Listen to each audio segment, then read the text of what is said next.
നിങ്ങളുടെ favourite shows ഇനി ഒരിക്കലും മിസ്സാവില്ല. ഇപ്പോൾ C5 കാണും നിങ്ങളുടെ ഫേവറേറ്റ് ഷോസ് തികച്ചും സൗജന്യമായി.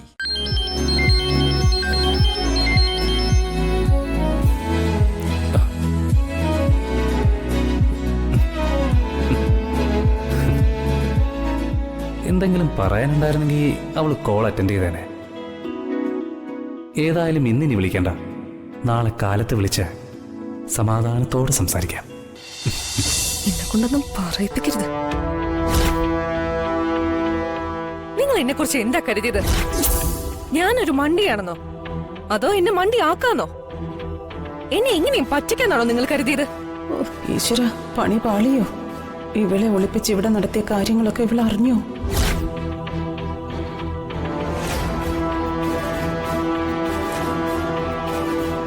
നിങ്ങൾ എന്താ ഈ പന്തം കണ്ട പെരിച്ചാഴിയെ പോലെ കണ്ണും തള്ളി നിൽക്കുന്നേ? എന്നെ കണ്ടിട്ട് നിനക്ക് അങ്ങനെയാണോ തോന്നിയേ? ദേ, എന്റെ പെരുവിരലിനെ എരിച്ചകറി നിൽക്കാ ഞാൻ. എന്നോട് തമാശ പറയാൻ നിന്നാണ്ടല്ലോ. ഞാൻ ചോദിച്ചതിന് ഉത്തരം പറയും. നിങ്ങളുടെ ഉദ്ദേശം എന്താ? എന്താ നിങ്ങളുടെ ഉദ്ദേശം എന്ന്? ദേ, ഒരു കാര്യം ഓർത്തോ, ഈ ഗോപിക വെറും മരക്കഴുതയൊന്നും അല്ല. ഗോപികയെ കളിപ്പിക്കാൻ നിന്നോണ്ടല്ലോ, ഗോപിക തിരിച്ച് കളി പഠിപ്പിക്കും. കേട്ടല്ലോ? ഈശ്വര, ഇവൾക്കെല്ലാം മനസ്സിലായോ? നിശ്ചയം നടന്നത് ഇവൾ അറിഞ്ഞോ? പറയൂ, എന്തായിരുന്നു നിങ്ങളുടെ പ്ലാൻ? എനിക്കറിയണം. മോളെ ഗോപു, ചേച്ചി ഇവിടെ ഉണ്ടായിരുന്നോ? എന്ത് കണ്ടിട്ടാ ചേച്ചി ഇവർക്ക് വേണ്ടി എന്നെ കുറയും കളിപ്പിച്ചത്? മോളെ ഞാൻ ഗോപു, ഞാൻ ഇല്ലാത്ത സ്ഥാപനത്തിന്റെ അഡ്രസ് എന്തിനാ ചേച്ചി എനിക്ക് നൽകിയത്? ആ സ്ഥാപനത്തിന്റെ അഡ്രസ്സും പിടിച്ച് ഞാൻ നാട് മുഴുവൻ അലഞ്ഞു. എന്നിട്ടും അങ്ങനെ ഒരു സ്ഥാപനം ഞാൻ ഒരിടത്തും കണ്ടില്ല. വെറുതെ മനുഷ്യന് ഭ്രാന്ത് പിടിച്ചത് മാത്രം മിച്ചം. ഇതായിരുന്നോ? മോളെ അത് ചേച്ചി, അത് ആ സ്ഥാപനത്തിന്റെ അഡ്രസ് ചേച്ചിക്ക് എവിടുന്നാ കിട്ടിയത്? അത് ഞാനാ കൊടുത്തത്. ഓ, അതെനിക്ക് മനസ്സിലായി. അതുകൊണ്ട് തന്നെ ഞാൻ കണക്കിന് തന്നത്. ഇവൾക്ക് ഇപ്പൊ എവിടുന്നാ ഈ ബിസിനസ് കമ്മ്യൂണിക്കേഷൻ പഠിക്കണമെന്നുള്ള പൂതി മുളച്ചു വന്നത്? ബിസിനസ് കമ്മ്യൂണിക്കേഷൻ പഠിക്കണമെന്ന് ഇവള് ശരിക്കും പറഞ്ഞതാണോ അതോ എന്നെയും ചേച്ചിയും പറ്റിക്കാനുള്ള അടവാണോ? ഗോപു, അത് ഞാൻ ശരിക്കും പറഞ്ഞതാ. എനിക്ക് ബിസിനസ് കമ്മ്യൂണിക്കേഷൻ പഠിക്കണം. നീയാണോ ചേച്ചിക്ക് ആ ഇൻസ്റ്റിറ്റ്യൂട്ടിന്റെ അഡ്രസ് കൊടുത്തത്? ഇവളത് നെറ്റിന്ന് തപ്പിയെടുത്ത് തന്നതാ മോളെ. നെറ്റി കാണുന്ന വിലാസങ്ങളൊക്കെ എപ്പോഴും ശരിയാവണമെന്നൊന്നും ഇല്ലല്ലോ. ഒരബദ്ധം പറ്റിപ്പോയി, ക്ഷമിക്കങ്ങ്. കോഴ്സ് പഠിക്കാൻ പോകുന്ന ആളാണോ കല്യാണത്തിന് തിരക്കൂടുന്നത്? എന്റെ അനീഷെ, കല്യാണവും പഠിത്തവും തമ്മിൽ എന്താ ബന്ധം? കല്യാണം കഴിഞ്ഞാലും കഴിഞ്ഞില്ലെങ്കിലും പഠിക്കാനുള്ളവർക്ക് പഠിക്കാം. നിന്റെ ഭാര്യ കല്യാണം കഴിയാൻ വേണ്ടി കാത്തിരിക്കായിരുന്നില്ലേ പഠിത്തം നിർത്താനായി? നീ ജോലി ചെയ്ത് ക്ഷീണിച്ച് വന്നതല്ലേ മോളെ? പോയി റെസ്റ്റ് ചെയ്ത് കുളിച്ച് ക്ഷമയോടിങ്ങുവാ. അപ്പോഴേക്കേ ആന്റി മോക്ക് കാപ്പി എടുത്തു വെക്കാം. ചെല്ല്, പോയിട്ട് വാ. ചെല്ല്. അല്ല ചേച്ചി. ഗോപു വാ മോളെ. അല്ല ചേച്ചി, വാ ഗോപു വാ.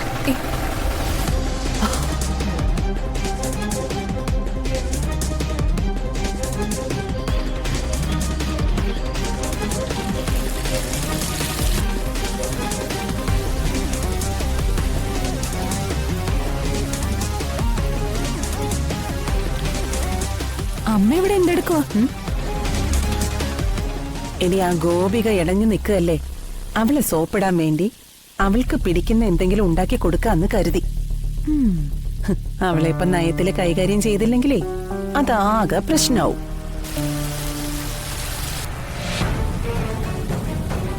ഈ അനീഷേട്ടന്റെ ഒരു കാര്യം ഇന്ന് തന്നെ എല്ലാം കുളമൊക്കെയായിരുന്നു. നീ അതൊന്നും ആലോചിച്ച് തല പുണ്ണാക്കണ്ട. എന്ത് തന്നെ വന്നാലും, മാനം ഇടിഞ്ഞ് താഴെ വീണാലും, ഏത് വിധേനയും നീയും ഋഷിയും തമ്മിലുള്ള വിവാഹം ഞാൻ നടത്തും. ഋഷി ചടങ്ങിൽ വരാത്തതിൽ എന്റെ ടെൻഷൻ. ഇന്നിവിടെ ആരുടെ കല്യാണ നിശ്ചയം നടന്നതെന്ന് ഋഷി അറിയുന്നില്ലല്ലോ. ഋഷിയും ഗോപികയും തമ്മിലുള്ള വിവാഹ നിശ്ചയമായിരിക്കും നടന്നതെന്നാവും ആള് ചിന്തിക്കുക.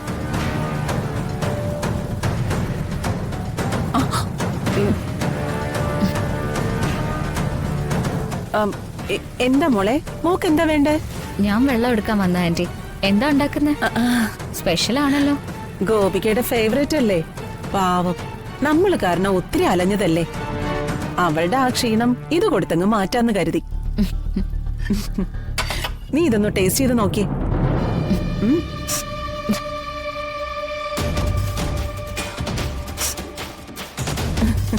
നല്ല ചൂടാണല്ലോ.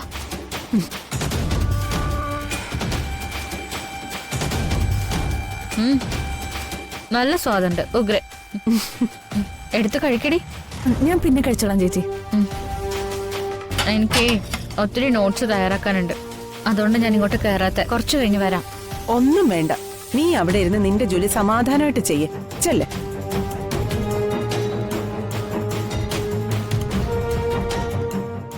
എന്റെ അമ്മോ, നമ്മൾ പറഞ്ഞതവള് കേട്ടുകൊണ്ടെന്ന് ഞാൻ കരുതിയ. ഞാനും. എന്തായാലും തലനാരിഴയ്ക്ക് രക്ഷപ്പെട്ടു. എന്റെ ടെൻഷൻ ഇനിയും മാറിയിട്ടില്ല അമ്മ. അവള് കേട്ടില്ലല്ലോ, പിന്നെന്തിനാ ടെൻഷൻ അടിക്കുന്നത്? അതല്ല, ഋഷി സത്യം അറിയുമ്പോ അത് വലിയ പ്രശ്നമാവില്ലേ? എടി, നിന്റെ കയ്യിൽ വളയിട്ടത് ഋഷിയുടെ മാതാപിതാക്കളാ. അതുകൊണ്ട് വിവാഹ നിശ്ചയം നടക്കേണ്ടത് നീയും ഋഷിയും തമ്മില. അതിലെങ്ങനെ മാറ്റം ഉണ്ടാവും? അതിൽ യാതൊരു മാറ്റവും ഉണ്ടാവില്ല. നീ ഇങ്ങനെ ടെൻഷൻ ആവാതിരിക്കേ. വേണ്ടതുപോലൊക്കെ ഞാൻ നോക്കിക്കോളാം.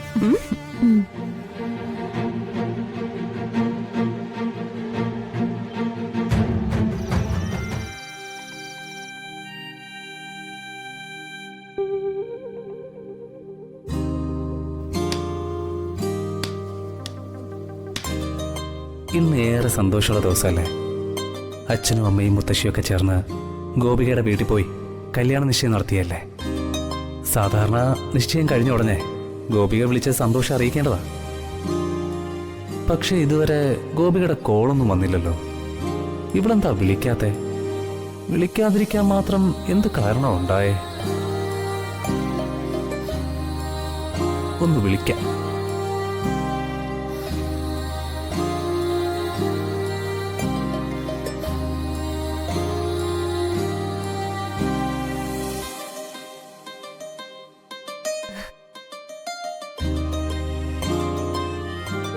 എന്താ ചിരി?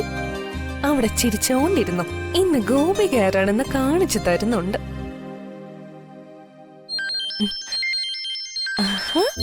കോള് വന്നല്ലോ. ഇന്നേ മോൻ വിളിച്ചോണ്ടിരിക്കുകയുള്ളൂ. എന്നെ റെസ്റ്റോറന്റിൽ വെയിറ്റ് ചെയ്ത് ബുദ്ധിമുട്ടിച്ചല്ലേ. വൈകുന്നേരം കാണാന്ന് പറഞ്ഞു പറ്റിച്ചു. ഓരാന്ന് ഫോൺ ചെയ്യാന്ന് പറഞ്ഞിട്ട് ഇതുവരെ വിളിച്ചതുമില്ല. എന്നിട്ട് ഇപ്പൊ വിളിക്കുന്നു. ഇനി എത്ര വിളിച്ചാലും ഈ ഗോപിക സംസാരിക്കില്ല.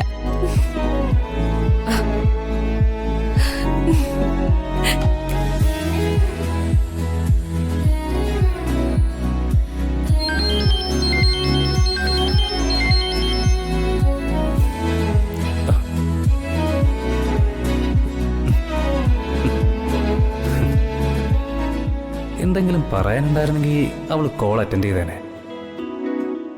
ഏതായാലും ഇന്നിനി വിളിക്കണ്ട.